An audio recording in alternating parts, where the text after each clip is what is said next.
Welcome to Classic Game Room, broadcasting from the Intergalactic Space Arcade, where I've got a treat for you Sega Dreamcast fans out there, the Dreamcast Arcade Stick. It's beautiful. Let's plug this thing in and see how it works.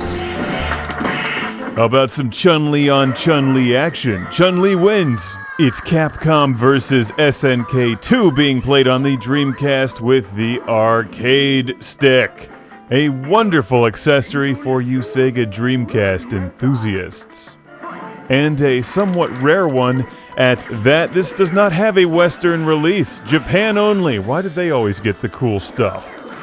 If you're serious about your fighting games, arcade games, or old-school shooting games on the Dreamcast and like to play with an arcade stick, this is one of the better ones that I've seen. For several reasons. First of all, it's an official Sega product, made exclusively for the Dreamcast. It also looks cool, and most importantly, it works well. I like the big green buttons. Those are just badass. There's plenty of cord, the joystick feels joyful and works exactly as it should. There's also a little window for the Dreamcast VMU memory card to peek through and let you know what game you're playing, as well as saving your games. In honor of this being a Japanese exclusive, I'm using it with my Japanese Dreamcast, but it will work on any Sega Dreamcast.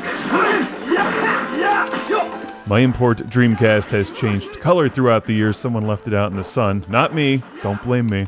The styling on the arcade stick matches that of the standard light gray Sega Dreamcast, except for the bright green buttons and joystick. They seem way out of place, but for some reason it works. Probably because this is just a badass controller, and any color would work.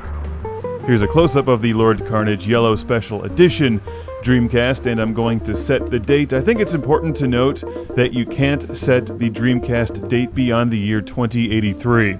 Try it for yourself, although the Sega Saturn says otherwise, and you'll see that in the next review.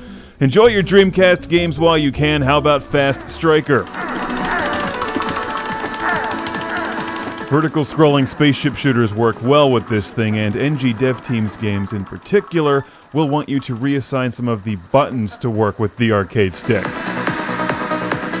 They even let you know it's compatible with the arcade stick. This thing is pretty cool. I like the fit and finish. I like how it plays.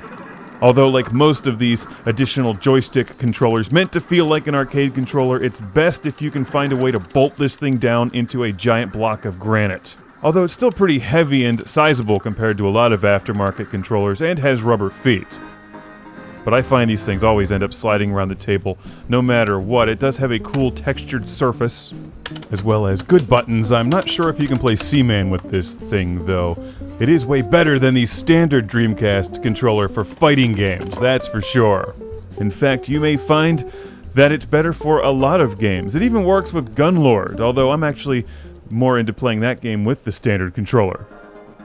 Just remember to change your button config to match the controller.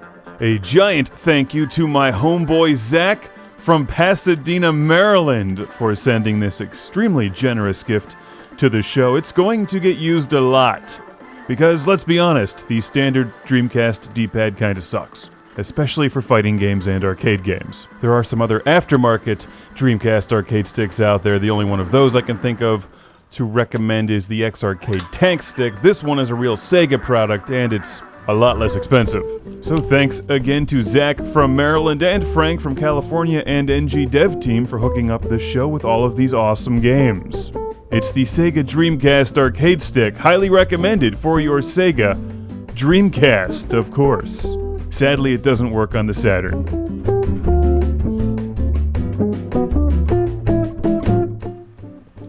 You know, coffee tastes better out of the classic Game Room coffee mug. It's a scientific fact. Welcome to Classic Game Room.